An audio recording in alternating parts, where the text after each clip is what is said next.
Pulsar. Pulsión. Pulsión de radio. Un programa donde la cultura late y el inconsciente nunca falta a la cita.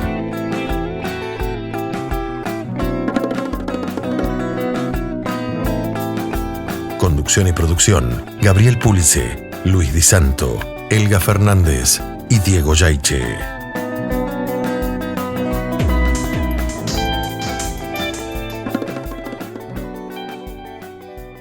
Buenas noches, bienvenidos y bienvenidas al programa número 27 de Pulsión de Radio. Hoy tenemos varias ausencias en la conducción, todas justificadas. Tenemos a Gabriel y a Diego de viaje ya programado, y a Elga no pudo estar hoy por un tema personal. Así que vamos a presentar un poco este programa. Tenemos un distinguido e inclasificable invitado, o clasificable, pero de muchas maneras, al cual vamos a presentar. Hoy tenemos el gusto de tener a Eduardo Frichi Friedman, ¿sí? Que lo vamos a presentar luego del tema musical. Y en la segunda hora vamos a tener el momento trans con Miguel Calvano, y el Rincón de los Libreros con Germán Armando desde la ciudad de Rosario. Así que, sin más, pasamos ahora al primer tema. En Pulsión de Radio ya se viene la hora de entrevistas. La hora de entrevistas. Bueno, vamos a presentar a nuestro invitado de hoy, que fue un invitado propuesto también por nuestro colaborador ya frecuente, Hugo Boskin, maestro, colega y amigo. Y hoy lo tenemos Eduardo Frichi Friedman, que la verdad que parece un hombre del Renacimiento, ¿no? Porque artista, guitarrista, cantante, compositor, analista literario, si bien estuvo mucho tiempo en la Facultad de Filo y Letras de la UBA, autodidacta, escritor, formado en el ámbito cultural under de los 80, y también fue conductor radial, donde hacía una mixtura de poesía y música. Bienvenido, Frichi. Muchísimas gracias, Luis. Gracias bueno, por la invitación. La verdad que la charla previa que tuvimos fue muy linda y promete una entrevista de esas para recordar. Pero antes de meternos en el tema que vos propusiste, ¿por qué Frichi? ¿Qué Frichi? Bueno, no, es un apócope de Friedman. Ah, muy simple. Muy simple. Sí, Frichi. Bueno, vos propusiste un tema para hoy sumamente interesante, y en estos tiempos preelectorales creo que tiene mucha pertinencia: el monstruo peronista en Borges y Cortázar. ¿Qué nos puedes decir de este título que propones? Bueno, ese es un eje temático de los seminarios que vengo dando una vez por mes aquí en el centro de Buenos Aires. El eje temático, siempre para un análisis literario, es una forma de acotar, ¿no?, el interés de la lectura de un texto. En este caso me pareció interesante. Este año siempre es Borges, porque estamos a 100 años de la aparición de su obra, ¿no? Se cumplen 100 años de Fervor de Buenos Aires, que es el primer libro de Borges. Así que todos los seminarios van a tener a Borges y a alguien más, como una suerte de armar una serie para cotejar algunos temas, para cotejar algunas líneas temáticas. En esta oportunidad se me ocurrió trabajar, y bueno, motivado un poco por las elecciones, fue el mes de las PASO, fue en agosto, y digo, bueno, sin saber el resultado, ¿no? Sin saber el resultado previamente, me pareció que estaba bueno esta cuestión de cómo veían estos ojos de intelectuales de la época la irrupción del peronismo. Se trata de eso un poco, ¿no? O sea, vos no sabías el resultado, pero suponías la aparición de algún monstruo. Bueno, esto se puede deber a mi visión poética, ponele, ¿no? Pero no, la verdad que no me esperaba la irrupción de ningún monstruo, pues finalmente se dio. Pero bueno, pasó un poco muy similar, diría yo, a lo que sufrieron estos muchachos en el 45, ¿no? Ahora, cuando vos utilizás la palabra monstruo, ¿no? Te quiero preguntar por qué lo utilizás. A mí me resonaba esa idea de monstruo que viene de Platón, ¿no? Un ser a mitad de camino entre la bestia y los dioses, ¿no? Como un ser fantástico, ¿no? Difícil de ubicar. ¿Por qué utilizás monstruo? Bueno, monstruo, como verás, en el eje temático que yo propuse para ese seminario, la palabra monstruo está entre comillas, porque no es mía la palabra, sino que es la palabra de Borges y de Cortázar. Ambos escritores utilizaron ese sustantivo, en este caso, para categorizar a ese sujeto social que emergía de la mano del peronismo. Borges menciona monstruo al tipo que va a hablar en la Plaza de Mayo porque claro, otra cosa que quiero aclarar, ¿no? Los seminarios siempre están atados a textos, no es una charla sobre un tema. Yo propongo un eje temático, pero sobre un texto, que esa es la lectura interesada que propone un eje temático. Yo propuse para ese seminario 4 textos, uno de Borges Casares, uno de Borges y 2 de Cortázar. La fiesta del monstruo, un clásico de Borges y Casares, bueno, hoy me voy a confundir Cortázar con Casares. El simulacro, un texto muy cortito que aparece en El Hacedor de 1960 de Borges, y 2 cuentos de Cortázar, Las puertas del cielo y La banda. Todos fueron escritos entre el 47 y el 50, más o menos, excepto el simulacro, que fue un poquito más tarde, pero los otros tres, es decir, que estamos en pleno peronismo, en plena irrupción del peronismo, y Borges tuvo una característica siempre que es la de haber detectado en el mismo momento que se producía algún acontecimiento, esencias de ese acontecimiento, que es muy difícil. Uno en general lo piensa mucho, se toma un tiempo para pensar qué está pasando. Y en este caso, tomando esto que vos decís, ¿podés relatar o describir alguna de esas esencias que captó? Bueno, de eso se trataba un poco este eje temático, ¿no? Él llama monstruo a Perón. Uh-huh. La fiesta del monstruo consta básicamente de un grupo de, él los llama presupuestívoros, que ya está, con eso te digo todo, ¿no? Son empleados públicos, que son arriados en un camión para ir a escuchar al monstruo a Plaza de Mayo. Se supone que es una escritura sobre el acontecimiento mismo del 17 de octubre, porque este texto aparece en el 47, final del 46, principio del 47, es decir, en el momento mismo de la erupción del peronismo. Si bien el peronismo, ya Perón venía tirando señales y leyes y cuestiones que 1 o 2 años antes del 45, esto, bueno, se produce en el 45, Borges lo escribe en el 47, ponele, y él le llama monstruo a Perón, pero lo más monstruoso del texto, te hago rápido la síntesis del texto, arrían a esta gente para llevarla a Plaza de Mayo, le prometen que tienen que pasar por el departamento de policía a rescatar un arma cada uno. Fíjate cómo va categorizando Borges a ese pueblo peronista, ponele. Todo el tiempo el narrador, que es este personaje que va en el camión, se muestra como en contra, es decir, a su pesar, tiene que ir a su pesar, y empiezan a aparecer de a poco las consignas que hasta el día de hoy escuchamos contra el peronismo, que lo llevan, que le pagan una guita, que le van por el pancho y la coca, que nadie quiere ir, que nadie sabe de qué se trata, y este personaje está caracterizado de ese modo. Entonces lo meten ahí, le prometen que ahora tenemos que ir a buscar un arma. Él ya está craneando que va a vender el arma en un ruso de Villa Crespo que reduce fierros, y después se raja, pero no se puede ir nunca, el arma al final no se la dan, lo llevan, lo levantan, y empieza el derrotero del viaje que viene desde el sur, Tolosa, toda la cosa bien sureña de la provincia de Buenos Aires, Y en el camino hay una escalada de violencia tremenda. Primero roban una bicicleta, van rompiendo los asientos del micro, después lo incendian, después de repente bajan y aparece caminando un pibito con anteojitos y libros en la mano, resulta que es un judío. Lo insultan porque no quiso reverenciar la foto del monstruo, lo llevan a un baldío, de repente encuentran piedras, lo apedrean, lo matan. Se suben al camión como si nada y van a la Plaza de Mayo.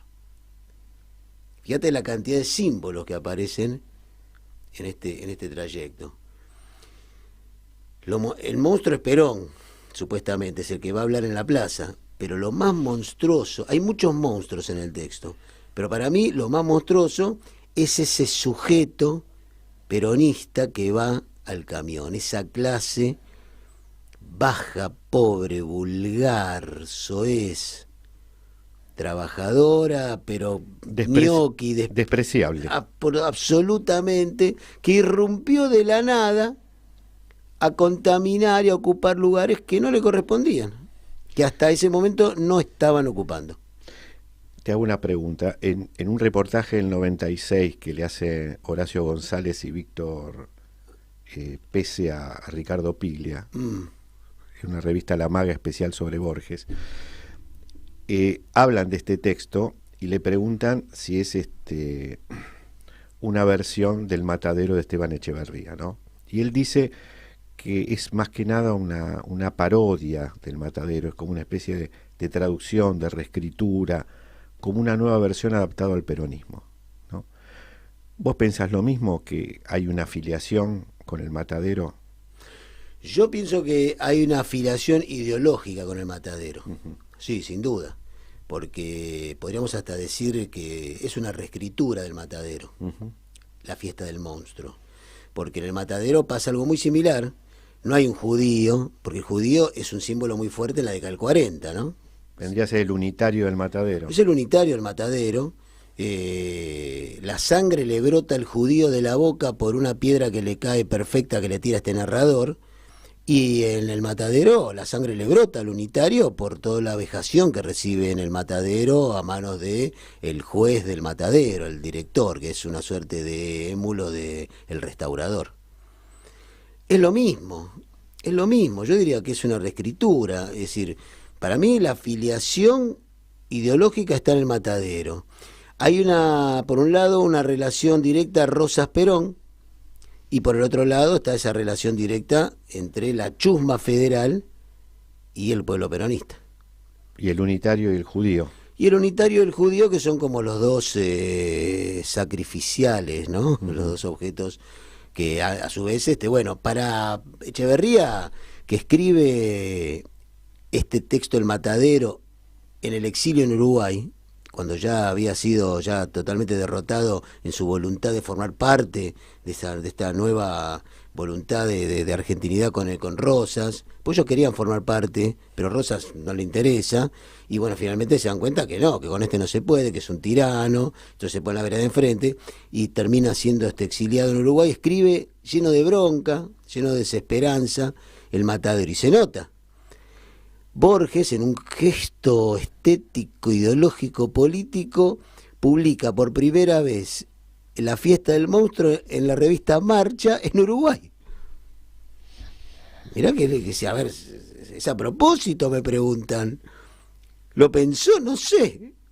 Hay unas líneas de intertextualidad y de prosecución muy claras, ¿no? A mí me parece que es una reescritura porque hay muchas cuestiones que son prácticamente idénticas. Ahora, vos decías recién algo muy interesante que me hizo recordar una frase tuya del prólogo de Sergio Gelburgos. Ajá. Quizás es una lectura equivocada de mi parte, pero te la voy a compartir. Vos decías, Borges inaugura o le pone por primera vez palabra a cosas que pesca ciertas cuestiones que luego van a permanecer y van a estar, ¿no? La pregunta es, después cito tu frase que me parece que tiene que ver con esto, pero la pregunta es, Borges toma cosas de la realidad y las escribe, las hace literatura, o el hecho de escribirlas las convierte en cuestiones de la realidad, las formatea y pasan a ser parte de la realidad y de algo que después esté en el aire? ¿O es un movimiento de ida y vuelta? ¿Cómo lo pensás, no? Borges es digamos, un teórico de que la literatura es autónoma, en el sentido de que él se reía de la cuestión. Tiene vida propia. Del realismo, claro, es decir, la literatura es un mundo aparte, ¿no?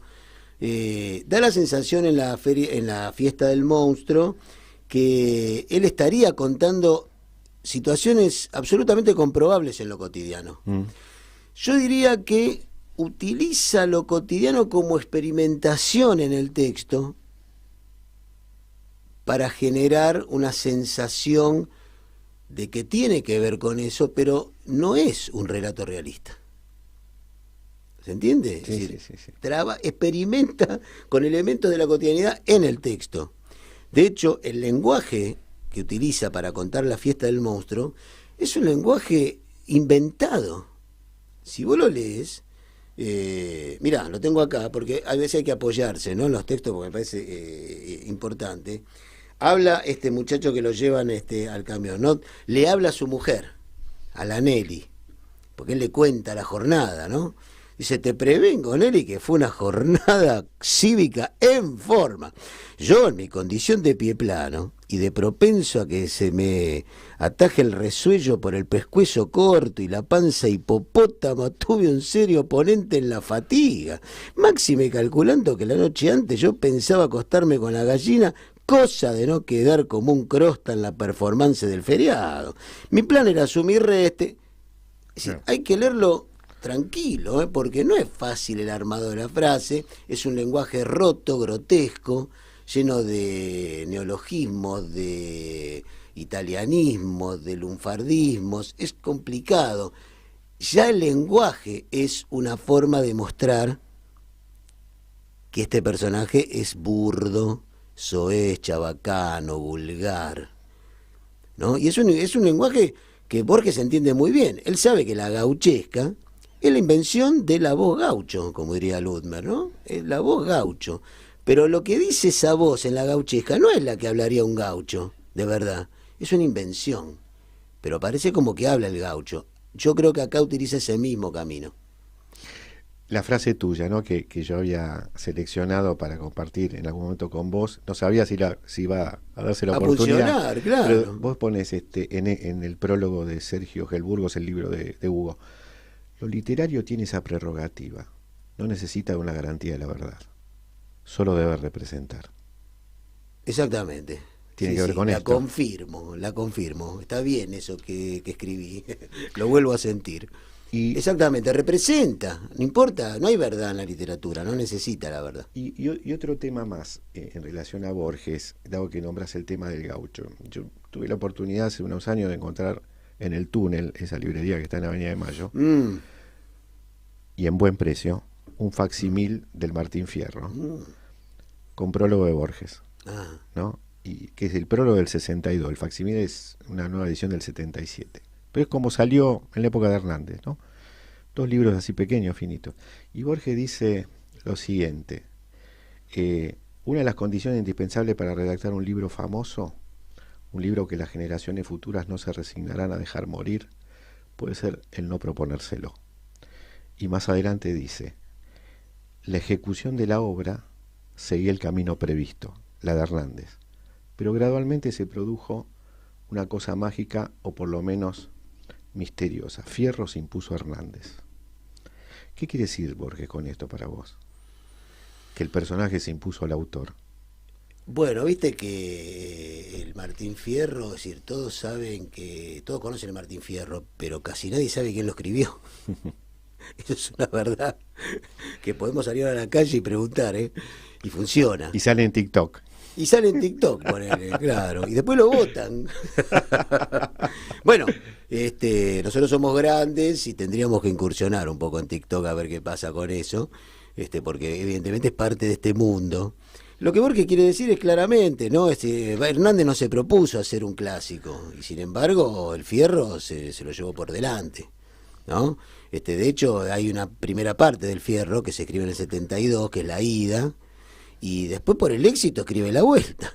Así que, es decir, pero me parece que sí, es cierto, Fierro se impuso porque se instaló como una lectura obligatoria, que la misma gente se obligaba a leerlo, y tiene un camino terrible el Martín Fierro. No en vano Borges se entronca con el Martín Fierro en el siglo XX, ¿no? Él sigue reescribiendo el Fierro. De hecho, Borges publica un libro que se llama El Martín Fierro, ¿no? En colaboración, creo que con Margarita Guerrero. ¿Vos has tenido un taller también sobre el Martín Fierro? Sí, trabajamos en Martín Fierro. Claro. ¿Y qué trabajaron en ese taller? Bueno, un montón de cuestiones. Con el Martín Fierro lo importante es contextualizar por qué aparece esa dualidad de personaje entre la ida y la vuelta, porque viste que en la ida Fierro es un personaje contestatario, rebelde, violento, herido.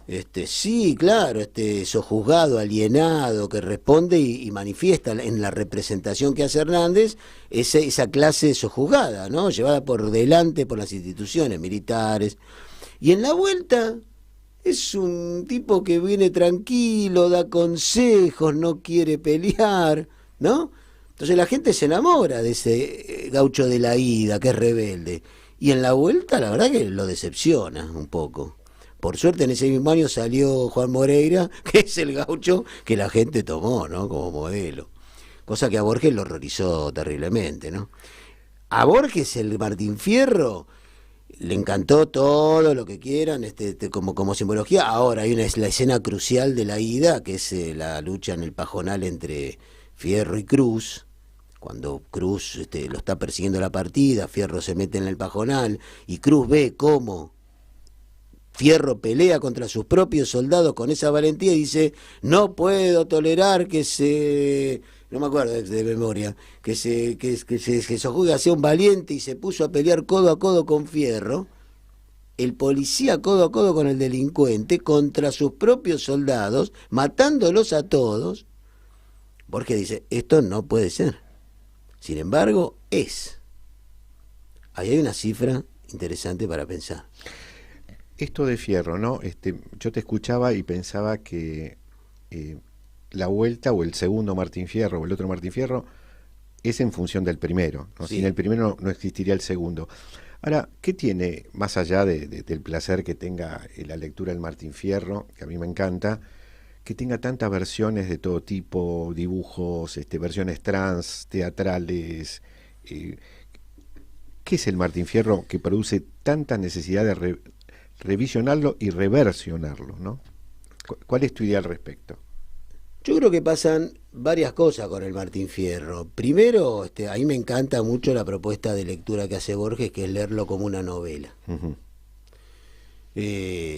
Con lo cual ahí ya abre el juego a otras cuestiones. No es simplemente una poesía, no es simplemente una declamación de un personaje que sufre. Es una novela con todas las características de una novela, donde hay un héroe moderno que se equivoca, que pifia, que duda, en fin, ¿no? Ahora, ¿qué uso se hizo del Martín Fierro? Es otro camino que no te daba contemplado en la escritura del Fierro. Uh-huh.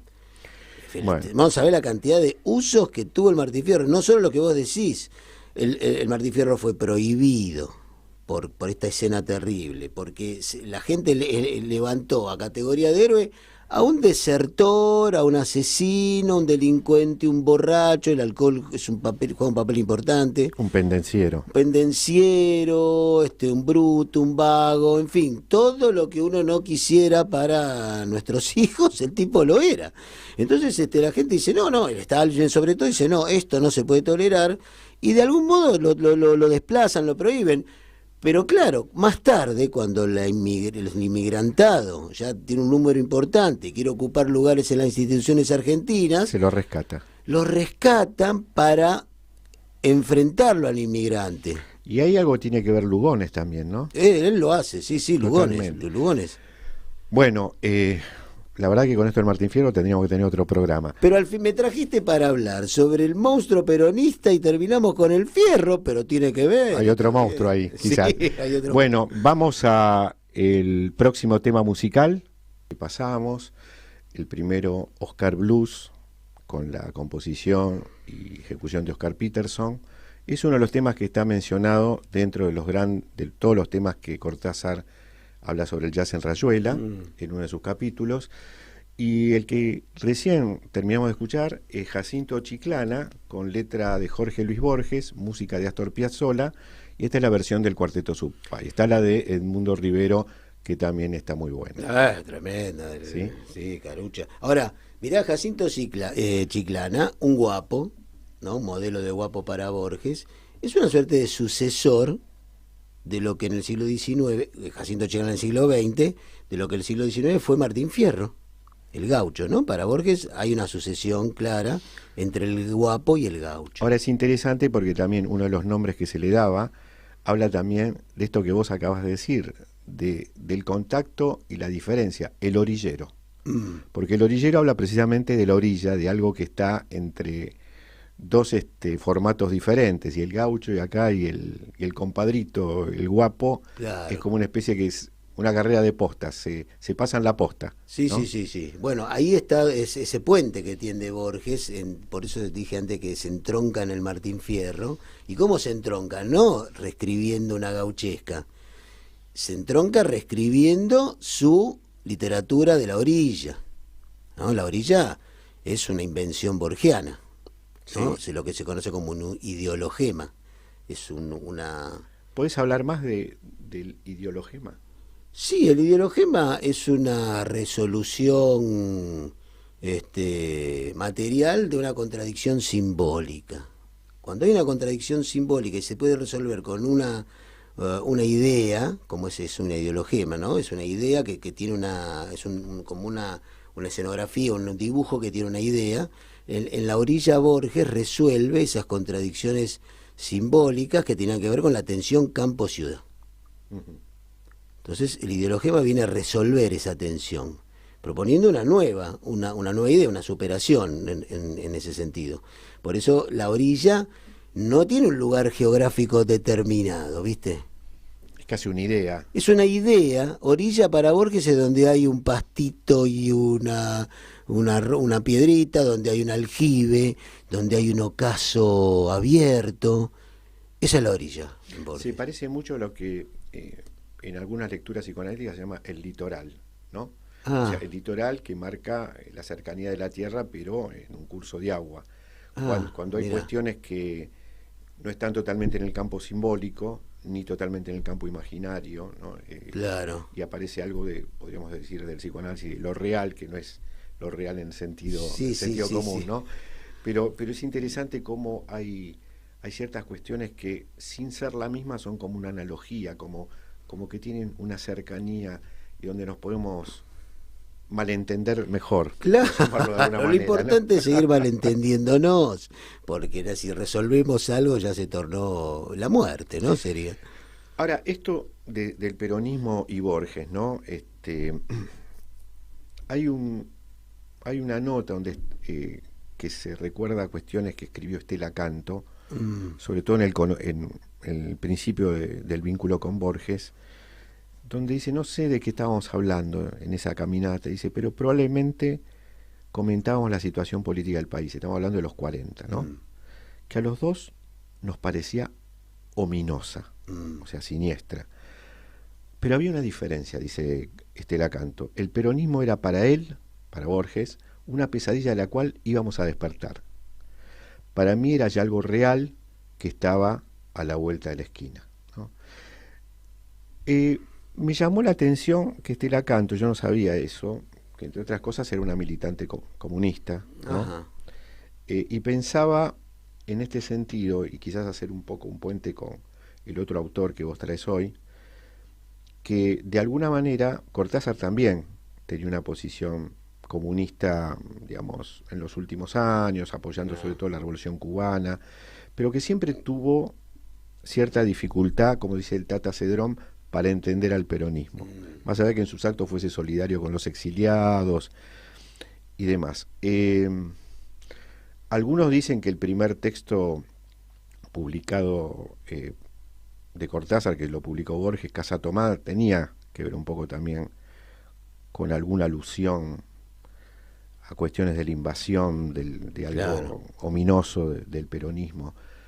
Pero bueno, es otro de los autores que traías hoy vos, ¿no? Sí, sí. El seminario, yo armé esa serie entre Borges y Cortázar porque encontré que había como una suerte de lugar común en esa aversión por el peronismo, y que tiene que ver básicamente con esa irrupción de ese sujeto histórico, de ese sujeto social, que es esa clase baja, que estaba absolutamente invisibilizada. En Cortázar es mucho más claro también esa relación. En Cortázar prácticamente yo no veo alusión directa a Perón, por ejemplo, o al sistema político peronista, sí a esos monstruos que él también, por eso, así como Perón dijo monstruo como una metáfora de Perón, Cortázar lo llama directamente monstruos al Cabecita Negra.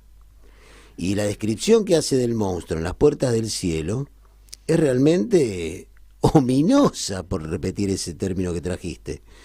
Es de un desprecio y de una discriminación, pero realmente repugnantes. El mismo Cortázar, años más tarde, cuando le preguntaban por ese texto y si él no se había excedido un poco en esa descripción, dice: sí, la verdad que recuerdo el texto, no le tengo mucho cariño, recuerdo que mi aversión hacia ese nuevo sujeto que aparecía fue realmente de un rechazo terrible, pero bueno, preferiría olvidarlo, pero bueno, ahí está. ¿Qué voy a hacer? Lo escribí. Es cierto que Cortázar, con el paso del tiempo y sobre todo con la revolución, después de la Revolución Cubana, resignifica el peronismo.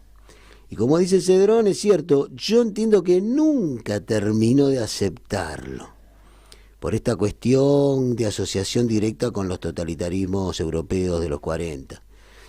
Pero realmente él mismo dijo, ¿no?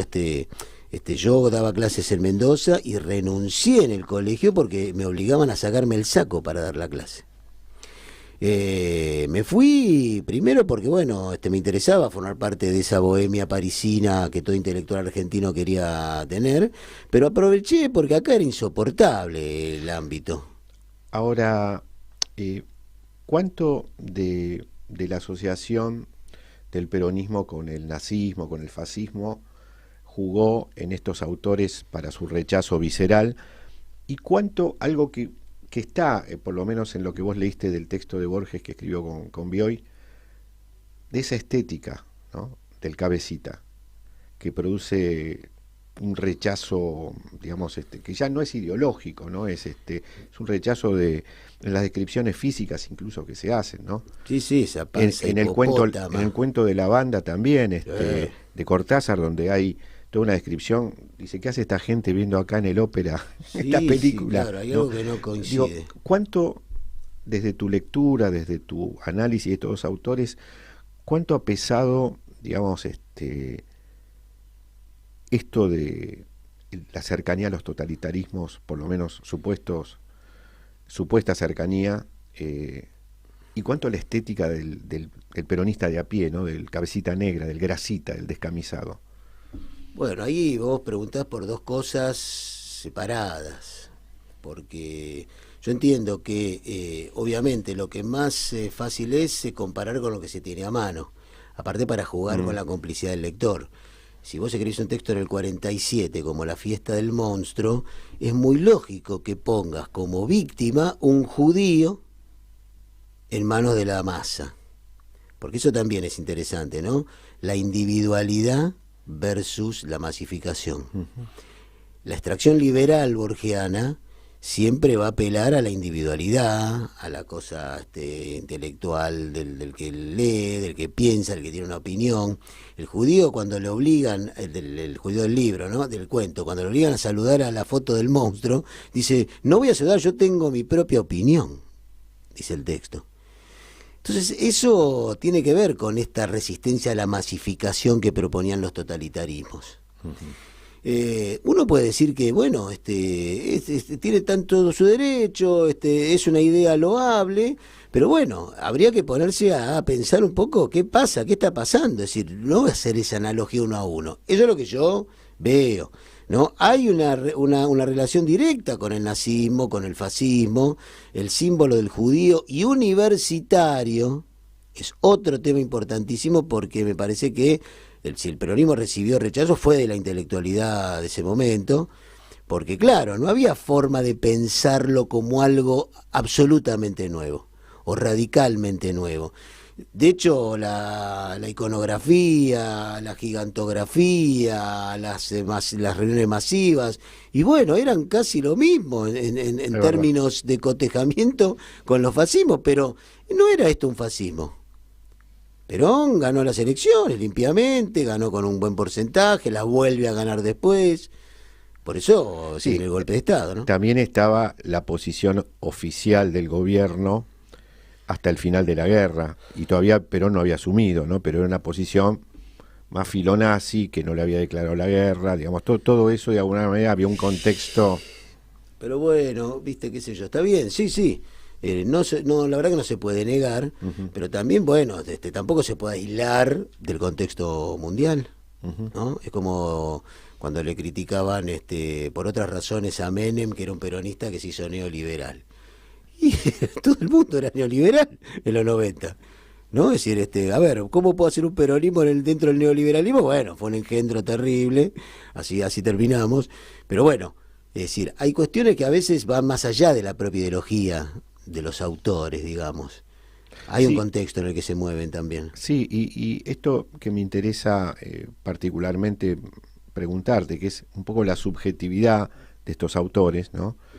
De los cuales se sabe mucho y se sabe nada, claro, ¿no? como corresponde. Exactamente, pero hay una parte de una especie de, no sé llamarlo poema técnicamente, Cortázar, que creo que se llama Razones de la cólera, que lo escribió como en diferentes años.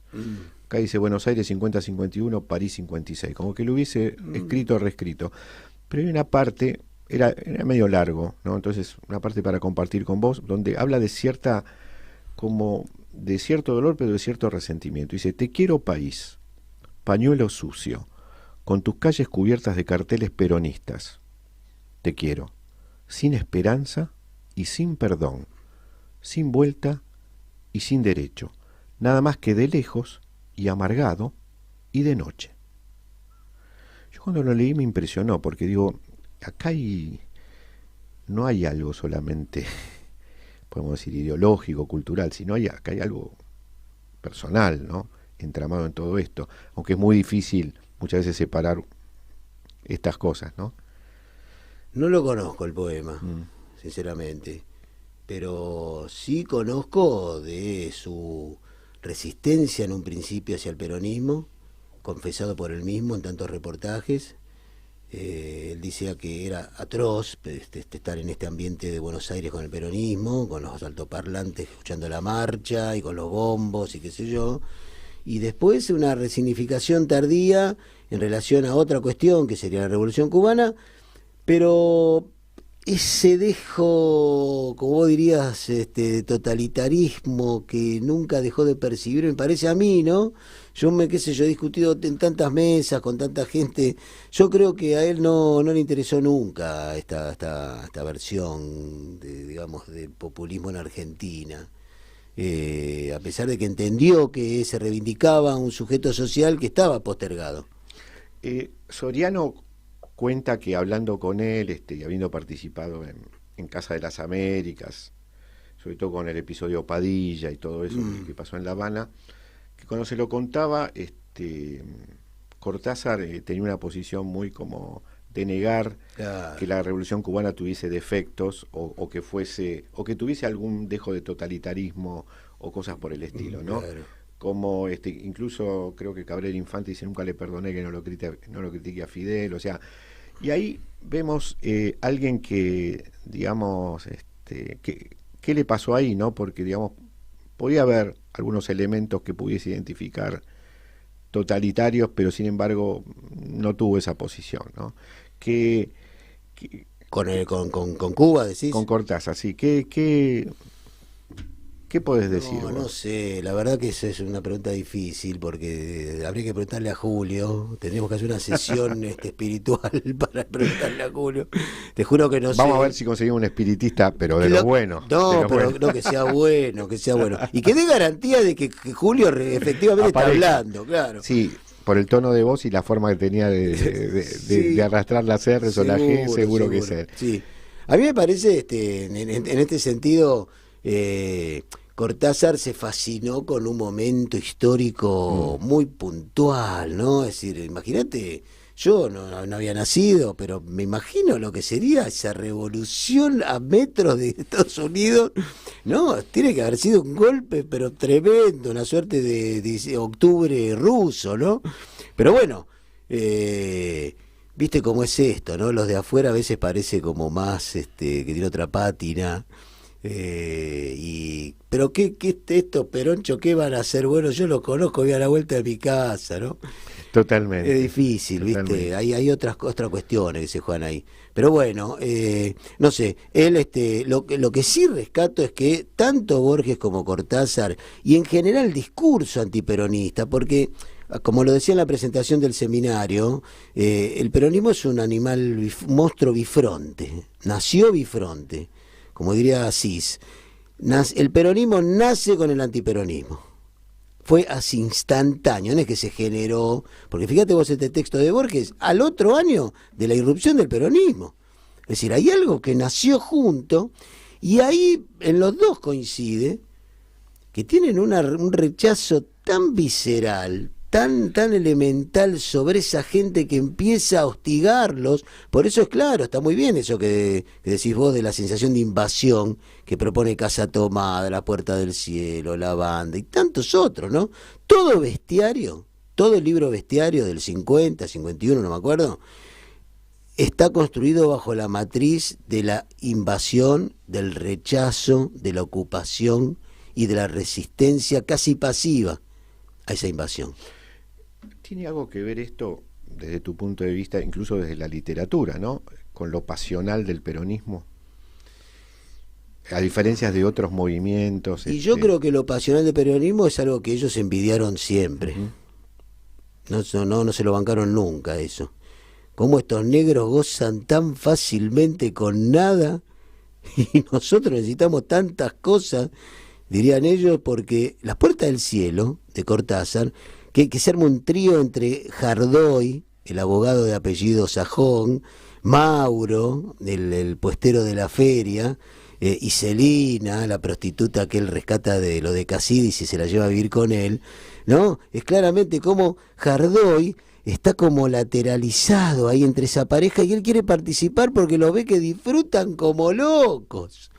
Y a él le encanta ir al cabaret, salir con las putas, las ve en el tren, le encanta todo, pero no forma parte de ese ámbito. Tiene la nieta contra el vidrio. Claro, y lo anhela y le encanta a Celina porque debería ser una trola tremenda que rajaba la tierra, pero viste, bueno, es la mujer de Mauro, que lo conocieron por un laburo de abogado, pero viste, está siempre ahí atrás y los acompaña a la milonga, los acompaña a la cancha, los acompaña acá y siempre va como disfrutando y viendo cómo ellos disfrutan con nada. Ese me parece que es un punto crucial en la historia del rechazo del peronismo. Hoy lo podemos encontrar, Luis. O sea que un poco la frase de Tuñón tenía razón, que decía, si quiere ver la vida color de rosa, eche 5 centavos en la ranura, porque con la filosofía poco se goza. Exactamente, sí. Acá está esta tensión de lo popular, de lo que surge de la nada, sin previo aviso y sin tanto miramiento, sin estructura. Y de este lado, del lado del antiperonismo, se disfruta con otra cosa. Vino acá hace poco, o habló, no me acuerdo si vino personalmente, alguien que se dedica a cierta estética del peronismo. No recuerdo puntualmente si es un artista plástico, creo que sí.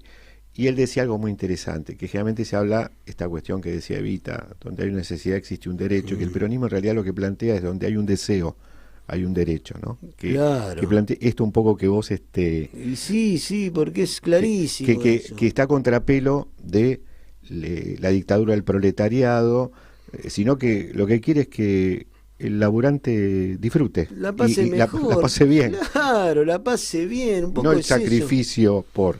¿no? Sí, podemos discutir un montón de cuestiones, sindicalismo, violencia, qué sé yo, lo que quieras, un montón de cosas, pero el objetivo común sería ese disfrute. Yo creo que si hacemos un análisis estadístico de los momentos en la historia argentina en que mejor la pasó la mayor cantidad de gente, yo creo que siempre va a coincidir con algún peronismo. Uh-huh. Nos guste o no, con formas distintas, que nos gusten o no, pero hagamos esa prueba, a ver qué pasa.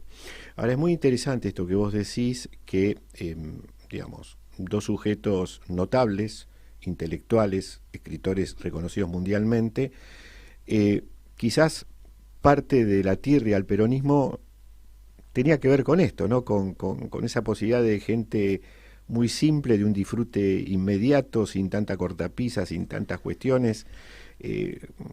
No sé si vos te referís a ellos o al antiperonismo en general, ¿no? O los incluís dentro de ese antiperonismo. Y mira, no quisiera generalizar, nunca es bueno. Exacto. Pero estamos muy cerca de generalizar acá. ¿Qué sé yo, viste? Vos fíjate que hasta que irrumpe el peronismo, la clase media y la clase alta de alguna manera eran los que sostenían la cohesión social y eran lo que planteaban cómo es vivir en Argentina, cómo es ser un argentino, qué es lo que había que hacer, qué es lo que no. Y de repente irrumpe esta gente y les mueve todo el esquema. Algo pasó ahí. Más allá de toda la analogía con los fascismos, el nazismo, todo eso, suspendámoslo un segundo. ¿Qué pasó en esa relación? ¿Qué pasó con esa gente que empezó a ocupar lugares que a priori eran considerados solo para nosotros, de la clase media y la clase alta? Porque vos podés tener rechazo, como pasó con los inmigrantes, Luis. Uh-huh. Sí, sí. En el final del siglo XIX, principio del XX, había un rechazo terrible de parte del criollo al inmigrante, porque me llenaban los lugares con gente que no entendía lo que hablaban, con olores que no sabía, con ropa que no entendía. Hay un rechazo hacia el otro, como ustedes llaman con mayúscula. Hay un rechazo. Ahora, Frichi, vos muchas de estas cosas las podés decir y el tono en que lo decís tiene que ver con tu camino, ¿no? Con tu recorrido, de dónde vos venís, a dónde, cómo te lleva la palabra. ¿Cómo lo digo? ¿Qué pasa? Así. Ajá. Así, incluso con esa mirada que lo que escuchan no Cuidado, la. ¿cómo? Sí, es una mirada casi de orillero, te diría, ¿no? ¿Cómo? Pero, ¿Qué estoy diciendo? Ese que para vos es natural, pero digo, Sí. ¿cómo es esa amalgama? ¿No? Porque vos dijiste, yo vengo de la música, la palabra me lleva a la literatura. Contame un poco de cuál es tu camino que te permite incluso hacer estos talleres, porque son talleres que tienen una singularidad, no es vamos a leer a tal autor, sino que pones uno en consonancia con otro y con ciertos temas, ¿no? Hay uno que creo que arranca mañana. No, el sábado 23. 23, ¿cuál es el título de ese? Bárbaras y eróticas, representaciones femeninas en Borges y Quiroga. Bueno, ven, escuchen, es un título, vamos a decir, con cierta disrupción de lo habitual. Por eso, ¿cómo llegas a eso? Bueno, eso yo creo que tiene que ver con la poesía, con la música. Yo creo que tiene que ver con eso, con esa amalgama. Pero no lo sé bien, ¿viste? Me pones en un lugar que tengo que hablar de mí y no me gusta mucho. Habla un par de minutos de vos solamente. No, porque uno no sé, yo la verdad que no sé, vos o los que vienen una y otra vez a los cursos podrán decir mejor que yo qué pasa en esos encuentros. ¿Qué devolución tenés de la gente entonces? Bueno, sí, qué sé yo, que la pasan mal, no sé, siempre vuelven. Yo les digo, otra vez acá, otra vez, vamos a venir siempre, me dice, bueno, no sé, yo creo que lo siento como algo propio también cuando me meto en un tema. Es decir, no es solamente que repito un texto crítico o un librito, como muchas veces sucede en la academia, ¿no? Que se sientan, abren la carpeta, bueno, mira, vamos a hacer esto, y ya saben más o menos lo que va a decir. Qué sé yo, no sé. Como diría el poeta Mairal, me entrego, tengo la fe de los pájaros cuando se lanzan al vacío. Wow, pero igual te voy a seguir. Me entrego al lenguaje, Luis, me entrego al lenguaje. Bueno, entonces, te cito otra vez del prólogo de Sergio Gelburgo. Qué buen libro ese de Boskin, ¿eh? Sí, cómprenlo, por favor. Tienen que leerlo, muy bueno. 3 frases. y que me digas algo sobre esto que escribiste, si A bien ver. ya dijiste mucho escribiéndolo. Durante toda mi vida llegué a las cosas después de haberlas transitado en los libros.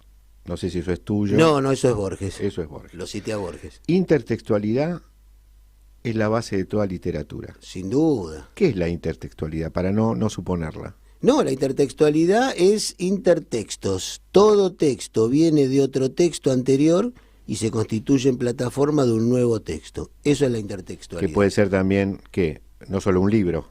Bueno, claro, no. Puede Música. ser, sí, puede ser Una cualquier, película. sí. Es que en la literatura, yo soy la idea que se escribe lo que se lee, no se escribe lo que se vive. Viste que las mejores obras o las obras clásicas de los grandes autores la escribieron a los 18, 20, 21, 22, la escribieron a los 80. ¿Qué tienen de experiencia de vida? Nada. Sin embargo, generalmente vienen leyendo de los 4 o 5 años esa gente. Una vez leí, hace mucho tiempo, quizás la referencia no es tan precisa, que Marechal decía que de los laberintos se sale por arriba. Siempre. ¿Siempre? Siempre. Pero vos escribís, a ver qué tiene que ver con esto, que tal vez el laberinto sea la representación gráfica más cabal de un ideal de identidad. Así es. ¿Cómo es con se sale por arriba y esto? ¿Cómo lo pensás, lo articulás? Bueno, porque una cosa es el laberinto espacial, que cuando vos estás metido en un laberinto, y sí, como diría Marechal, hay que escalar la pared y arriba ves todo. El salto cualitativo. El salto cualitativo, sí, la posibilidad de traspasar la barrera, de saltar la piedra, pero después está el laberinto, digamos, nosotros somos el laberinto. Una cosa es el laberinto externo y otra cosa es la identidad. Uh-huh. Es un laberinto, yo lo entiendo como un laberinto. Borges me mostró que las identidades son inconcebibles, imposibles. Él decía que el género biografía era un género imposible. ¿Cómo se puede escribir la biografía de alguien si nadie sabe absolutamente nada de nada? ¿No? Es como una invención, es como una suerte de... Bueno, a ver, voy a escribir 2 o 3 cositas de este tipo, a ver, ¿no? Juan José Saer, cuando le pedían datos para algún libro, alguna compilación, antología, él decía, nací en Cerodino, después me fui a Colastine Norte, y después me fui a París y escribí un par de libros. Esa es mi biografía. Y la repitió tantas veces como se la pedían. Cada vez que le pedían una, cada vez escribía más libros y decía, nací en Cerodino, me fui a Colastine Norte, después por X motivo de la vida me fui a París y escribí varios libros. Yo creo que cuando uno agarra el diccionario dice Jorge Luis Borges, 1899-1986, Buenos Aires, Ginebra, y bueno, esa es una buena biografía. El resto no lo sé. Bueno, estamos llegando al final de la entrevista. Espero que... Qué rápido pasó. Espero que te hayas sentido cómodo, Muy que hayas cómodo. podido decir algo de lo que querías decir. No, dije casi nada, pero siempre me pasa lo mismo. Bueno, entonces nos quedamos también con ganas para volver a invitarte sobre este tema u Bueno, otros, cómo no. dado que es muy interesante, muy rico y muy estimulante el diálogo con vos y esperemos que la próxima vez estén también mis colegas y compañeros de conducción y No, producción. ojalá que no, porque si no voy a hablar menos todavía. No creas, ¿eh? Ah, sí, No, bueno, yo bueno. quizás hablé demasiado. Entonces que vengan. Bueno, te agradecemos mucho que hayas Muchísimas estado gracias. aquí Muchísimas gracias. y bueno, ya estamos pasando a la próxima hora, luego de la tanda comercial. Impulsión de Radio, ya se viene el momento trans. Transformaciones en la subjetivación en el siglo XXI.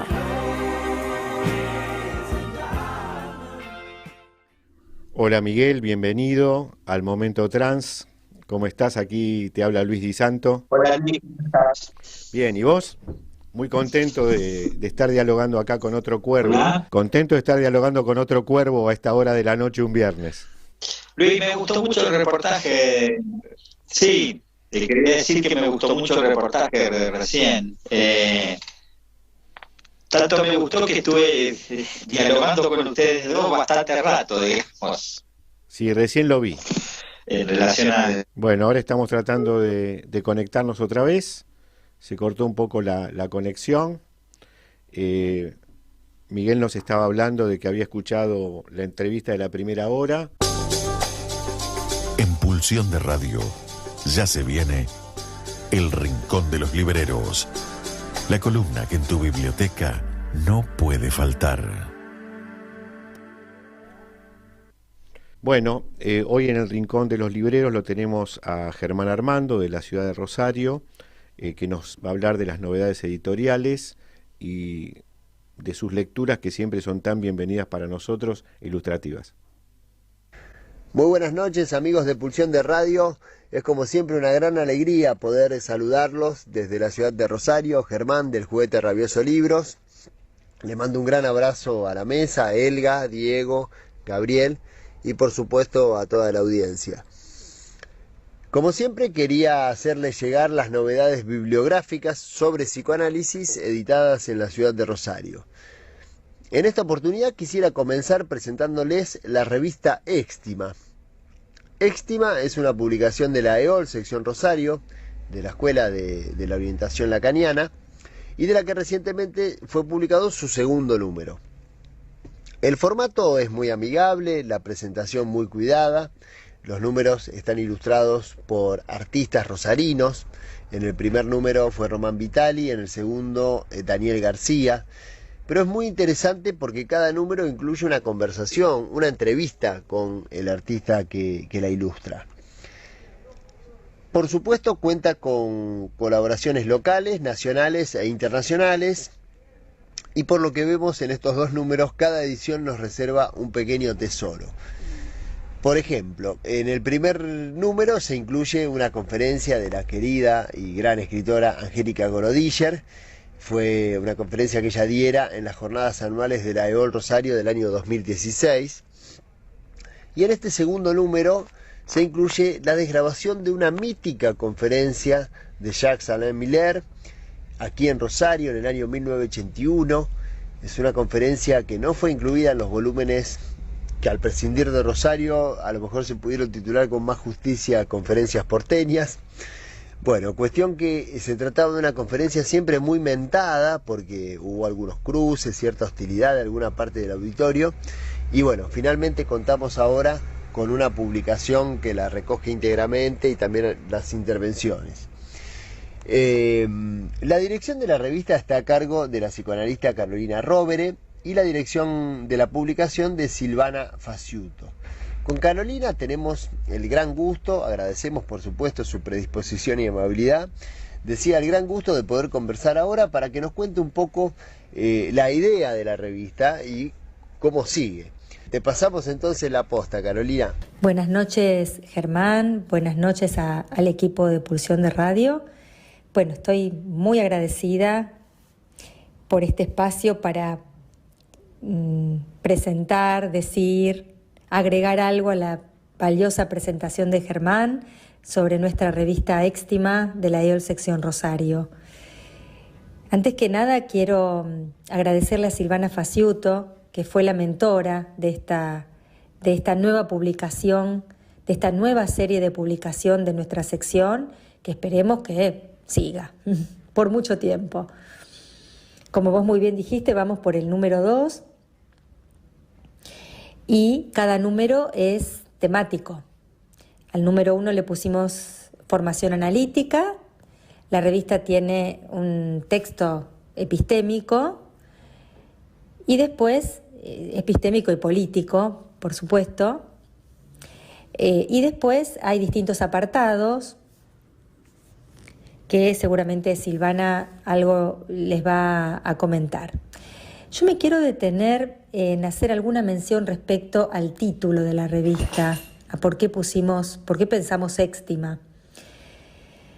En primer lugar, queríamos que sea un nombre, una palabra que tenga que ver con un concepto del psicoanálisis, como para que ya el mismo título nos ubicara de qué se trataba o cuál era la referencia de esta escritura.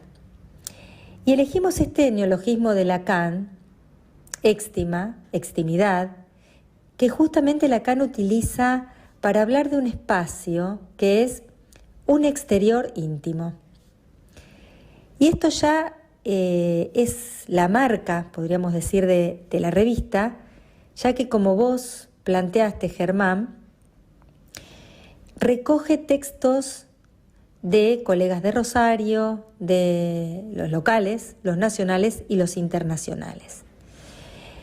Justamente porque lo éxtimo no tiene que ver con las fronteras, o sea, con el adentro y el afuera, sino que tiene que ver con un espacio más bien de los litorales. Así que quería, justamente plantear esta perspectiva y agregar algo más respecto a, después ustedes cuando la lean, cuando las lean, tendrán cada uno sus apreciaciones, pero comentarles algo de lo que fue el proceso de la número 2, y como vos señalás realmente de una manera preciosa, Germán, cada revista encierra un pequeño tesoro, algo inédito, y la número 2 publica por primera vez una conferencia de hace 42 años, la primera y única vez que Jacques Alain Miller y Éric Laurent estuvieron en Rosario. Una conferencia, como bien planteas, una mítica conferencia que tuvo una marca hostil. Pensemos que ese contexto, que además de ser una época del proceso, se abrió el Consejo Deliberante, o sea, expresamente para ellos. Hacía un mes que se había muerto Lacan. Esto fue en el 81, el 13 de octubre, Lacan se muere el 9 de septiembre del mismo año. Así que estábamos, yo no estaba, pero el escenario era un tiempo de duelo. Y creo que la apuesta nuestra respecto justamente a tomarlo como las marcas es de transformar, porque esto es una posición analítica, ¿no? ¿Qué hacer con las marcas? Y justamente la apuesta es cómo transformar o de qué manera transformar esta marca hostil en algo vivo. Y esto se lo debemos a Jacques Alain Miller, porque en realidad fue él quien pidió que esta conferencia se publique en nuestra Éxtima de Rosario y que se publique íntegramente, que se publique tal cual. Así que no sabemos aún los efectos que esto va a tener en la comunidad PSI. Hemos agradecido profundamente a la Escuela de Psicoanálisis Sigmund Freud, que fue quien organizó junto a la Biblioteca de Psicoanálisis este acontecimiento. Creemos que es una manera de contribuir a vivificar el psicoanálisis en nuestra ciudad. Los dejo con Silvana y les mando un abrazo y otro agradecimiento. Buenas noches. Quería en primer lugar agradecerle a Germán por la invitación a presentar las revistas Éximas y sobre todo por su decisión política de darle lugar a las ediciones rosarinas en estos momentos. Me parece que esa apuesta y esa decisión son muy necesarias. Así que gracias. Y respecto de las Éximas, solo quería agregar que la pensamos como una apuesta para hacer circular el psicoanálisis de orientación lacaniana de nuevo en la ciudad, recuperar un espacio que una vez tuvo y abrir a nuevas voces, ya sea en el terreno del psicoanálisis como en las vinculaciones con el arte o con otras disciplinas. Esa es nuestra apuesta. Esperemos estar a la altura. Y agregar también, quería nombrar al resto de las colegas que trabajaron en las ediciones de estos dos números, que son Alejandra Sosa Escalada, Florencia Bojanich, Diana Volkovic, Cecilia Borodiller y Cristina Trevisan. Fue un trabajo en equipo y creo que Éxtima muestra o es el producto de ese trabajo y de esa conversación posible, no solo entre las que formamos la comisión editorial, sino esa conversación que los psicoanalistas y las psicoanalistas debemos volver a recuperar. Muchas gracias. Silvana, Carolina, muchísimas gracias por estos minutos y mucha fuerza y lo mejor para esta revista, que esperamos tenga una larga vida en el psicoanálisis de la ciudad y de la lengua castellana. Bien, y la otra iniciativa editorial que quisiera compartirles es La Violeta Editorial. Es un emprendimiento a cargo del psicoanalista Facundo Peñalosa y ha editado hasta el momento 2 títulos. El primero es ¿Hay análisis de niños? Este libro recoge un seminario, un trabajo de lectura de otro libro que hemos comentado aquí, que se titula El trabajo de lo ficcional, del psicoanalista Jaime Fernández Miranda. El segundo título de la editorial es Søren Kierkegaard, El retorno nórdico, y también está a cargo, su autoría es de Facundo, y por eso, para que nos cuente un poco sobre el proyecto en general y sobre estos libros en particular, lo molestamos y tenemos el gusto de poder conversar ahora con él, a quien agradecemos y mandamos un fuerte abrazo. Facundo, te escuchamos. Buenas noches, muchas gracias Germán por la invitación. La Violeta es el nombre de una estancia en la provincia de Entre Ríos, a la que iba con mis padres cuando era niño. Además, La Violeta es una ficción, una editorial ficticia, un juego. El primer libro, Søren Kierkegaard, El retorno nórdico, también es un juego con el lector. Tiene una entonación y 3 escritos, 2 de mi autoría y 1 que encontré en la casa de mi abuelo paterno. El segundo libro, Hay análisis de niños, Seminario interno de Consultorios Bucetich, también es un juego. Yo trabajo en Consultorios Bucetich acá en Rosario, pero el Seminario interno de Consultorios Bucetich es una ficción que pretende promover la figura del auditorio, la instancia del otro. En la clínica psicoanalítica con niños, la otredad son los padres. Los padres son un personaje exclusivo del teatro clínico con niños. Los padres son aquellos que construyen la subjetividad. Mejor dicho, aquellos que construyen el habla, que promueven la incorporación del habla en el niño. ¿Y el niño? El niño, por definición, no habla. Por eso, Fernández Miranda, en su libro El trabajo de lo ficcional, sitúa la clínica con niños en el intervalo entre ser hablado y hablar. Muchas gracias, un abrazo. Facundo, muchas gracias a vos, muchas gracias, reiteramos, a Carolina, a Silvana, y muchas gracias a la audiencia de Pulsión de Radio y a la mesa por permitirnos desde acá de Rosario acercarles estas novedades. Un abrazo grande para todos, muy buenas noches. Bueno, muchas gracias a vos, Germán Armando. Agradeciste a 3 de los conductores. Yo soy el invisible que faltaba. Para la próxima te recuerdo mi nombre, así que yo soy Luis, me podés sumar.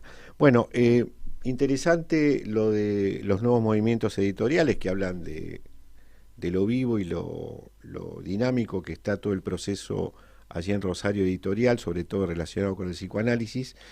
La revista que nombran es una revista que toma un nombre de un concepto lacaniano muy interesante y que vale la pena explicarlo como lo hacen las directoras y responsables de la revista. Y bueno, la editorial que también nombra a Germán produce cierta ternura debido a que el editor la nombra con el nombre de un lugar, ¿no? De un lugar cercano, de un lugar querido. Quisiera hacer un comentario antes de pasar al momento trans que nos va a hablar el querido Miguel Calvano, de 2 actividades culturales que sucedieron en la ciudad de Buenos Aires, a las cuales yo tuve posibilidad de ir y presenciarlas. Fueron 2 actividades diferentes, una un recital de música y otra una obra de teatro. Voy a empezar por la obra de teatro, que fue la primera que presencié el sábado pasado, que fue el unipersonal de José Sacristán, llamado Señora de Rojo sobre fondo gris, ¿sí? Sobre un texto de Miguel Delibes. Realmente verlo a Sacristán en escena es conmovedor, dado la historia que tiene este actor con nuestro país, desde allá lejos y hace tiempo con Solos en la madrugada, ¿no? Ese famoso monólogo que tenía un sentido en la España franquista y que aquí adquirió otro en el inicio de la democracia, ¿sí? Esta novela de Miguel Delibes es una obra que el escritor le dedicó a su mujer Ángeles Castro, a muchos aspectos de su vida común y a la descripción de un inesperado proceso en que una enfermedad se la llevó siendo joven, ¿sí? Miguel Delibes dice con respecto a esta obra: yo escribía para ella y cuando faltó su juicio me faltó la referencia. Dejé de escribir. Y esta situación duró años. En ese tiempo pensé a veces que todo se había terminado. Bueno, Sacristán se carga esta obra sobre los hombros, es el único personaje de la misma, y con creo que 84, 86 años, luce estupendamente en sus reconocidas dotes actorales, pero también una memoria prodigiosa, ¿no? Dado que es una obra que dura casi 1 hora y media, donde el único que habla es él. Ya la había presentado en el Teatro San Martín, y esta vez la presentó en el Teatro Astros, y realmente ha sido un gusto y un privilegio poder participar como espectador en esa obra. El otro evento, que fue un evento sorpresivo porque se anunció muy sobre el tiempo de su realización, fue Alza la Voz. Alza la Voz, un recital de rock, ¿no? Hecho en el Teatro Coliseo entre el 1 y el 3 de septiembre, al cual también tuve el gusto de ir, organizado por figuras, vamos a decir, fundamentales de la historia del rock nacional, como León Gieco, Juan Carlos Baglietto, Hilda Lizarazu y Lito Vitale, ¿sí? Con artistas invitados como Anne Spill y Manu Sija y otros.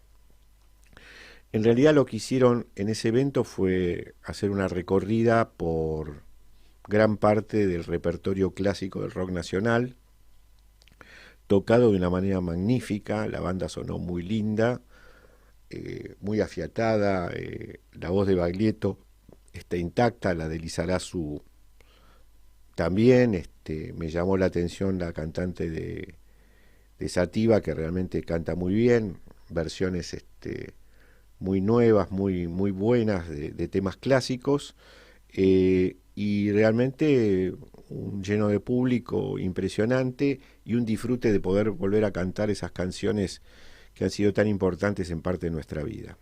Así que estos dos eventos han sido dos posibilidades magníficas de disfrutar también de la cartelera de Buenos Aires. Sé que esto no es parte de la cartelera habitual que se presenta aquí en la segunda hora en este programa, pero bueno, aprovecho, dado que hoy estoy aquí en solitario, y comento estas experiencias que tuve que han sido magníficas.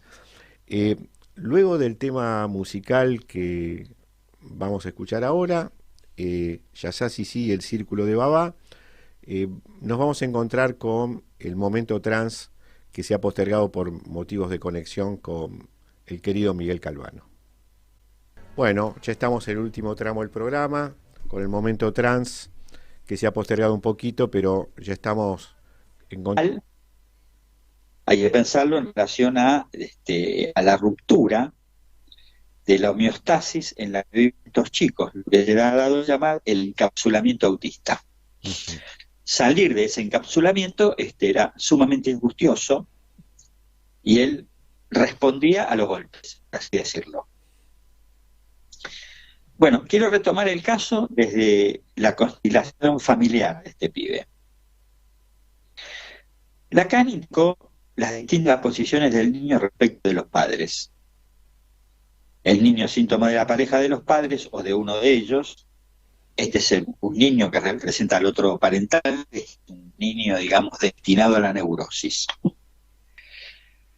Y la otra posición es la del niño objeto, el niño como objeto del fantasma de la madre. Acá ubicamos las diversas posibilidades psicóticas futuras. Lefort, Rossini y Robert Lefort agregan una nueva categoría, donde pueden ubicar a los autistas objetos del autoerotismo materno. Niño, entonces, no ligado al fantasma de la madre, sino al autoerotismo de la madre. Manuel, en principio, puede ser pensado en ese lugar. Durante el viaje de bodas de los padres, que se van a Mar del Plata, la madre queda muy copada con un pibe que conoce en la playa. Un pibe que hablaba y hablaba. Hablaba mucho. Este pibe hablaba, entre otras cosas, de la pantera rosa. El asunto de la pantera rosa tiene su importancia porque Manuel caminaba como la pantera rosa. Caminaba con ese movimiento ondulatorio que tenía la pantera rosa y como no haciendo ningún ruido al caminar. Bueno, al poco tiempo del viaje de boda, la madre queda embarazada. En el 7º mes nace un hijo que solo vive unas pocas horas. Al tiempo ella vuelve a quedar embarazada, ahora de Manuel. Manuel es el nombre del chico de la playa, le pone el mismo nombre que ese chico que había conocido en la playa, el chico que hablaba y hablaba. Entonces, el problema con esta mujer es que ella estaba de duelo. Ella, por ejemplo, no festejaba los cumpleaños de Manuel porque estaba de duelo por el hijo muerto. No era para nada una madre depresiva, pero no había superado la pérdida de su primer hijo. Rápidamente se puede pensar que lo primero que tiene que hacer Manuel es producir esa pérdida que en su madre no estaba producida. El agujero que se genera en una mujer, agujero necesario para que ella venga madre, no estaba aún producido cuando nace Manuel. Él no va a ocupar entonces el espacio madre porque ese lugar ya estaba ocupado por ese chico muerto. Si ustedes recuerdan, en la historia de Joyce pasa exactamente lo mismo. Joyce nace luego de que los padres tuvieran un hijo que muere al nacer. Pérdida que la que el padre de Joyce dice, mi vida cambió para siempre, nunca me recuperé de esa pérdida. Bien. Entonces, Manuel, dado que no tiene el lugar de espacio faltante en la madre, queda por fuera de ella, queda como un objeto sin uso. El lugar de objeto que todo niño tiene para su madre está totalmente rechazado en este caso. En ese sentido se puede decir que Manuel es un objeto fuera de discurso. Si el niño no ocupa el lugar de objeto para el otro, no causa el deseo del otro. Ese chico no es el objeto A minúscula de la madre. Es un niño extraño para la madre. A un niño así es al que se puede llamar niño como objeto del autoerotismo materno. Una gran pregunta que estos casos provocan es cómo puede un niño vivir excluido del deseo de la madre. En este caso no hay nada, ni siquiera pulsión de muerte. Lo que sí hay son manifestaciones de vida. Este chico gritaba, esos gritos eran manifestaciones de vida. Si bien no eran lenguaje, participaban del lenguaje. Balbuceaba, en una época balbuceaba mucho, daba siempre la impresión de estar a punto de hablar. Alguna vez lo agarré del brazo y le dije, háblame, háblame. No es sin nuestra angustia este tipo de tratamientos. Pero de cualquier modo, esos balbuceos nos indican ya un esbozo de lenguaje.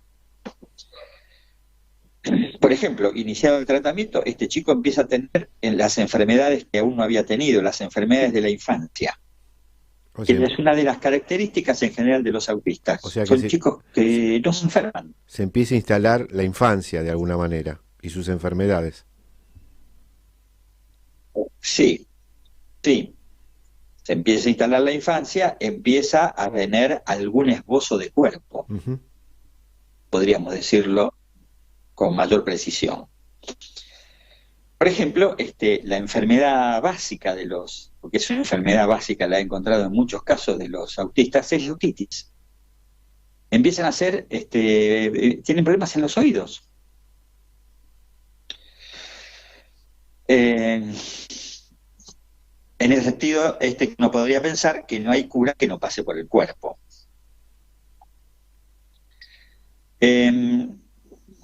Entonces, si el objeto del fantasma se ubica entre el niño y el otro, en el caso, como en los de pibe, en los casos del autoerotismo materno, lo que vemos es que esto está sobre el niño.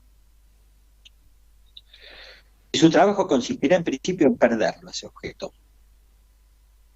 Objeto que no hace lazo, no puede ser equivocado al entrar en la dialéctica significante, porque no entra en esa dialéctica. La madre de este pibe no es una madre psicótica, es una madre que no sabe a quién darle ese objeto, que es un objeto de su propio cuerpo. Porque para perderlo, ese objeto, primero tiene que construir el lugar de la pérdida, el lugar donde poder alojar eso que va a perder. Tiene que concluir el duelo por el objeto que perdió, su primer paso, trabajo que aún no había logrado hacer. Miguel, una pregunta. ¿Se sabe cuál es el nombre que tenía destinado ese hijo que murió? No, ¿sabes que no? No, siempre cuando reviso ese material, ese nombre no está. No lo anoté. Seguramente lo pregunté, seguramente me lo dijeron, pero no lo recuerdo. Ok. Bueno, entonces lo que empieza a pasar, esto es muy importante el inicio del tratamiento con este pibe. Empieza a poder, yo lo atendí en hospital de día, ¿no? Entonces en el hospital de día había un pasillo, este pibe empieza a llegar y se queda unos minutos ahí. Me dicen si yo acepto ver a un pibe en esas condiciones, que durante varios meses no podía ni siquiera entrar al hospital porque se golpeaba. Digo que sí. Entonces, la primera vez que lo veo, estaba efectivamente en el piso del pasillo de hospital de día golpeándose, ¿no? Con los padres, la enfermera de hospital de día, una médica, alrededor de este pibe. Entonces, la escena parece loca, pero no lo es. Un pibe golpeándose la cabeza contra el piso. Yo me acerco, me presento, le digo que quiero hablar y quiero jugar con él y que lo espero al día a tal hora. Me doy media vuelta y me voy. Él me mira, mientras le hablo, me mira, pero sigue golpeándose. No estaban los padres, la enfermera, todo el mundo intentando, digamos, evitar que este pibe se golpeara. Bueno, llega ese día en que habíamos quedado en que yo lo iba a ver y efectivamente voy al pasillo y el pibe otra vez estaba golpeándose la cabeza contra el piso. Me ve, deja de golpearse, me da la mano y se va conmigo a un consultorio. Por suerte, hubo testigos de esto, ¿no? Claro, me parece increíble. Bueno, puede quedarse al principio, ¿no? Muy poco tiempo en el consultorio.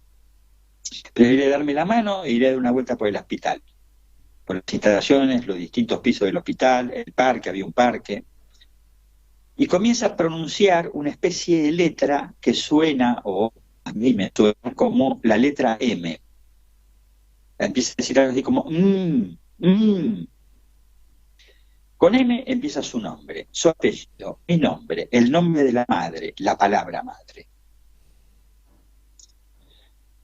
Esa actividad de intentar pronunciar esa M le resulta muy graciosa y divertida. cosa que sorprende a los padres, porque ellos cuentan que Manuel nunca se ríe. Conmigo se empieza a reír. Comienza a quedarse más tiempo en el consultorio. Cuando sale, la madre está afuera y se lo quiere llevar. Yo le digo que no, que Manuel está conmigo, que nos vamos a dar una vuelta. Inclusive, a veces salimos del hospital. Nos vamos a un parque que hay a 2-3 cuadras del hospital. Él sabe salir del hospital, no sabe volver, ¿no? Si yo estoy en el parque y le decía, bueno, volvamos, él no entendía lo que yo le decía y no había manera. La única manera era agarrarlo, girarlo y ponerlo en dirección hacia donde yo quería que fuera, y él empezaba a caminar en ese campo. Bueno, salteo por ahora la cuestión de esta M.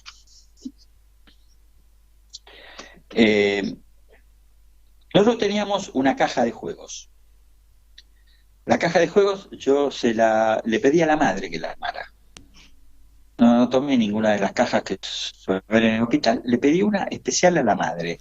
¿Por qué, Miguel? Entonces, la madre me dio la caja, ¿eh? ¿Por qué ¿Cómo? pediste eso, en este caso? Porque, bueno, a mí me parecía que la madre tenía que hacer algo por este pibe, que en general nunca hacía nada por la historia. Este pibe se ocupaba la materna, el padre trabajaba, tampoco se ocupaba, aunque el padre no tenía la actitud de la madre. Bueno, en esta caja había diversos muñecos. La reina, el hombre con barba, otro hombre, autitos, lápices, papeles, una pelota. La caja estaba forrada con un forro de papel que tenía imágenes de chicos, chicas y animales. Manuel lo que hacía al principio era vaciar la caja, desparramaba el contenido. Yo nombraba lo que él hacía. En una oportunidad, incluso, él quiso meterse dentro de la caja, ¿no? Acá podemos ver claramente cómo la problemática constitución de la imagen corporal de estos chicos. Él en verdad era uno de los objetos a meter adentro de la caja. Yo le decía que de ahí no entraba ni salía nada, él me mira, intentaba balbucear algo. En una oportunidad toma por primera vez la muñeca, la que yo llamaba la reina, e intenta taparle los ojos y la boca. Y se va. Esos muñecos tenían una particularidad, es que eran de cabeza muy dura. Era muy dura la cabeza de esos muñequitos. Entonces él progresivamente comienza a trabajar con esos muñecos, esos 3 muñecos, la reina, el hombre con barba y el otro hombre, e intenta sacarles algo de la cabeza, algo del cuero cabelludo. Con los lápices intentaba hundirle los ojos, la nariz, intentaba tapar o abrirle la boca. Yo estaba en general en silencio, o le decía, no sale, vas a salir. Muchas veces, ante la imposibilidad de lograr sus objetivos, se golpea con rabia, sin violencia, pero muy enojado.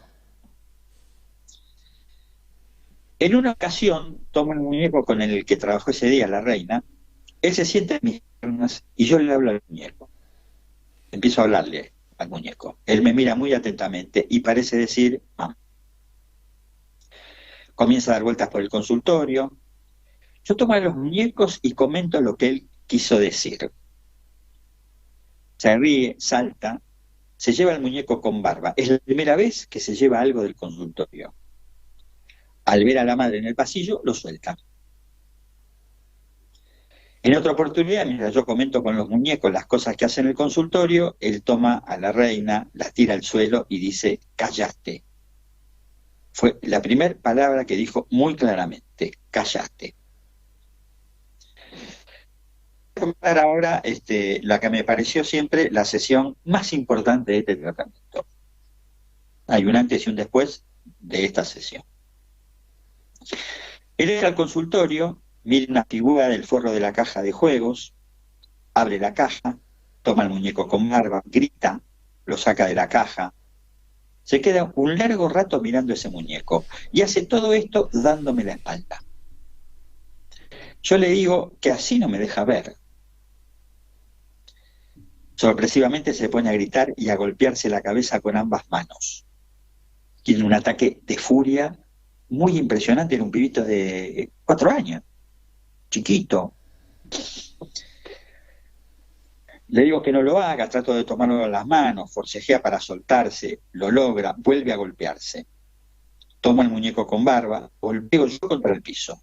Deja de golpearse. Dejo al muñeco, él me mira con expresión angustiada y vuelve a golpearse con inusitada violencia. Le digo, ¡qué cabeza dura! Me mira, deja de golpearse, se sienta al lado mío y pone muy cuidadosamente la caja de juego entre los dos. Tomo otro muñeco y un lápiz y golpea a este otro muñeco. Hago lo mismo que él, tomo un lápiz, el otro muñeco, lo golpeo, intento ver los ojos. Grita contento, parece decir caca, caca, caca. Arroja la cabeza de un muñeco, la tomo e intenta agujerear esa cabeza. Y yo también. Vuelve a gritar contento, se tira arriba mío y me quiere sacar la camisa. Me quiere desabrochar la camisa. Se ríe mucho. Toma los dos muñecos a los que intentamos agujerear y él también intenta agujerearlos. Termina la sesión, me siento muy, pero muy cansado. Las consecuencias de esta decisión fueron muy importantes. Deja de golpearse. No se golpeó nunca más. Hace algún tipo de autoagresión cuando en situaciones específicas se le dice que no a algo que él quiere hacer, o cuando le duelen los oídos, el problema de la otitis. Pero ya no son los golpes de antes, ya no son esos golpes furiosos de su cabeza, son golpes amortiguados. Por ejemplo, ir al suelo y se empieza a golpear, pero entre él y el piso pone el brazo y se golpea contra el brazo. Intenta acercarse a otros cuerpos. Abandona paulatinamente a los muñecos y comienza a investigar a las imágenes de la tapa de la caja. Aumentan sus balbuceos y sus gritos dejan de tener el tono angustioso que lo caracterizaba.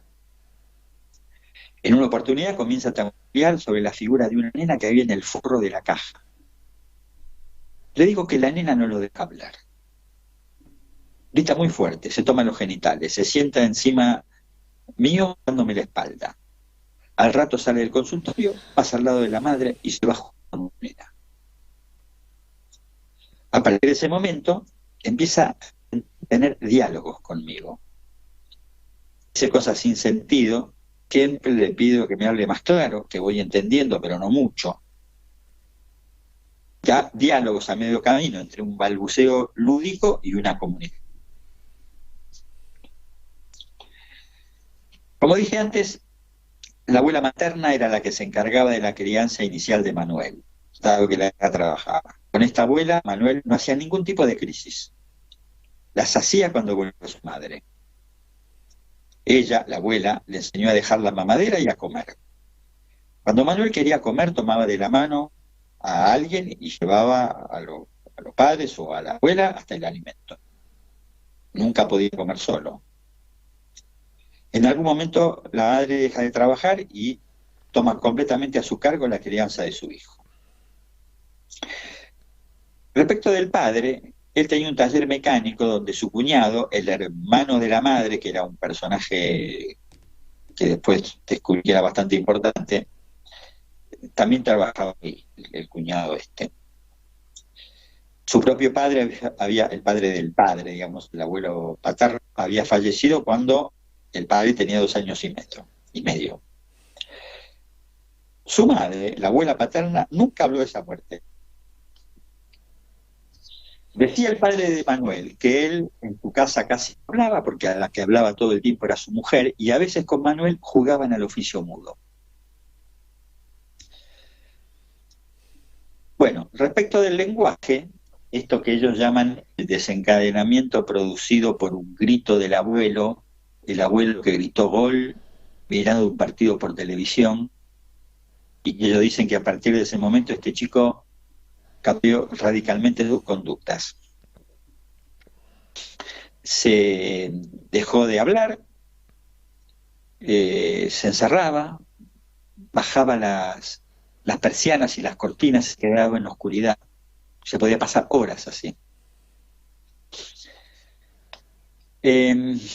Entonces, rascando un poquito alrededor de eso de que él hablaba, lo que encontramos es que decía algunos fonemas que no coincidían con las palabras que la lengua utiliza para nominar a las cosas.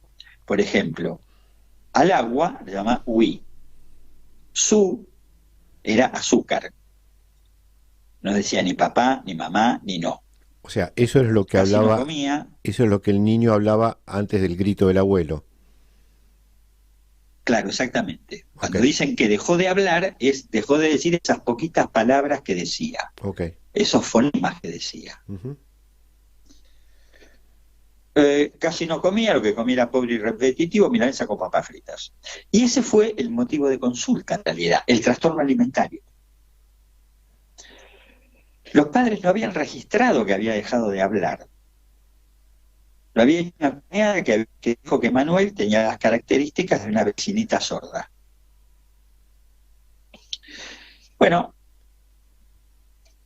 así, insisto, comienza Manuel. Me lleva por las instalaciones del hospital. Necesita producir ahí una pérdida en una superficie completamente compacta al inicio. Esa es una de las razones de los golpes del inicio también.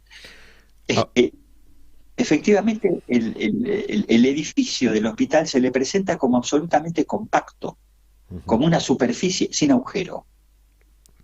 Ahora, Miguel, una pregunta quisiera hacerte. ¿Puede ser? Dale. Aparece este episodio como mítico, ¿no? Del grito del abuelo que produce ese cambio. Pero también Sí. hay un cambio importante en el momento en que vos te acercás a él en el hospital. Vos mismo decís, tengo testigos, como diciendo, esto es difícil de creer, ¿no? ¿Qué crees que pasó ahí y por qué? Bueno, ahora vamos. Estoy tratando de llegar a esos lugares, o esos momentos. Entonces, como tiene que hacer un agujero en el otro y un agujero y no puede, comienza a intentar hacer un agujero en los muñecos. Uh-huh. Bueno, justamente antes que eso, él comienza el tratamiento cuando yo le puedo decir que él es alguien. Que él es alguien para mí. Que yo espero tal día y tal hora para hablar y jugar con él. Él no era nadie. Hasta ese momento, este pibe no era nadie. Era una vecinita sorda, era alguien que tenía trastornos en la alimentación, ¿no? Era alguien que no se reía, que estaba encerrado. Si él no es nadie, si no es alguien, solo le queda destruirse para desaparecer. Es conducta típica de autista. Uh-huh. Entonces, en primer encuentro conmigo, ¿qué escucha? Escucha una palabra que le está dirigida. Entonces, poniendo tiempo y espacio fijo para recibir a este chico, se instituye un espacio, un lugar a través mío para que él sea reconocido como lo que es. Que es un cabezadura, podemos decir, digamos, con lo que pasa a posteriori. Entonces, en lo sucesivo, la cuestión del objeto se va a plantear entre él y el analista. Objeto oral, cuando me saca la camisa. Objeto escópico, el no me dejas ver. Este objeto, recordemos que este pibe era el que bajaba las persianas, apagaba las luces y se quedaba en la oscuridad. Uh-huh.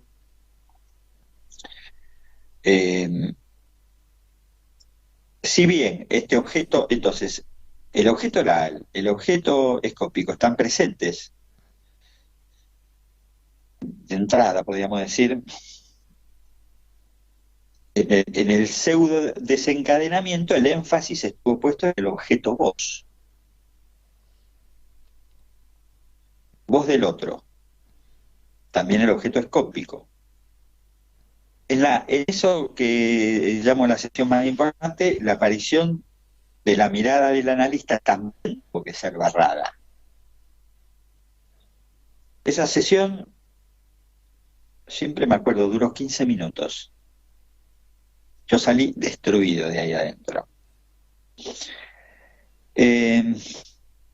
Entonces, más cosas hay ahí, ¿no? El rechazo no es solo a mi demanda de ver, me parece que es directamente a mi presencia. No me da la espalda, exactamente, borra mi presencia. Al hablarle, provoca un forzamiento.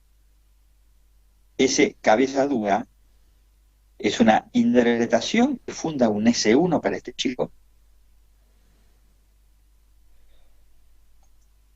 Intervención que se deriva del juego con los muñecos que él hacía y de los golpes que se daba, además. Sí, y estaba pensando lo significativa que es dentro de la historia de este chico y el relato del tratamiento, la primera palabra que él pronuncia. Cállate. Sí, y mamá, las dos. Que está en el origen, mamá y cállate. que está un poco en el origen también de ese pseudo desencadenamiento, como vos lo llamás, ¿no? El callarse, el no hablar más, sí, o hablar muy poco. Claro, el supuesto grito. Bueno, yo lo había comentado la otra vez. Este abuelo era muy cruel con su hija, con la madre de Manuel, la trataba muy mal, despreciaba.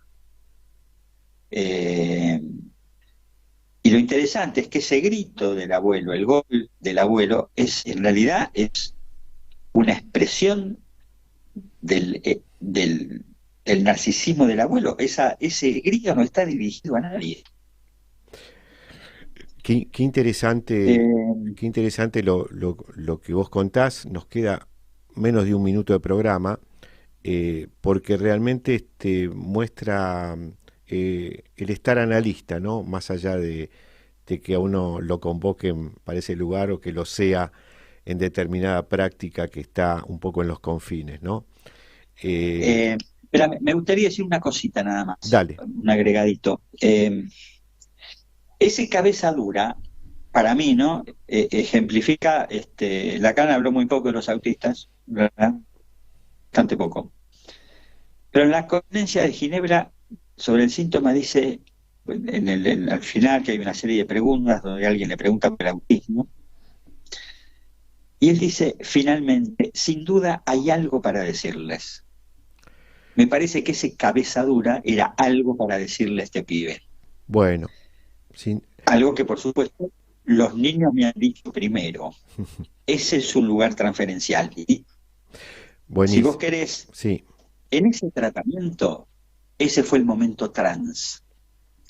Bueno. Ese momento fue de trans, donde ese pibe estaba en un lugar y pasa a otro.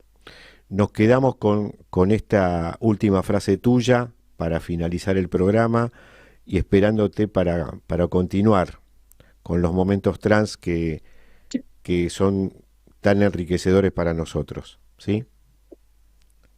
Sí. Bueno. Sí, voy a terminar, a seguir con este pibe, pero porque se ve que este pibe me hace hablar, no hay ninguna duda, pero bueno, es importante por encima de la voz. Muy bien, y así llegamos al final de este programa de Pulsión de Radio. Nos excedimos un poquito, ya nos corre el himno con el aliento en la nuca, así que buen fin de semana para todos y a todas.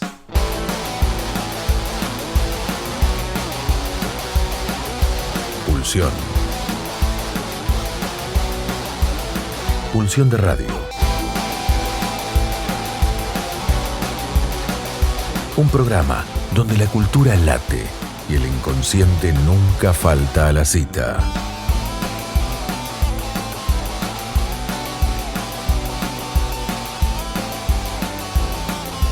Nos volvemos a encontrar el próximo viernes de 22 a 24, aquí en la RZ.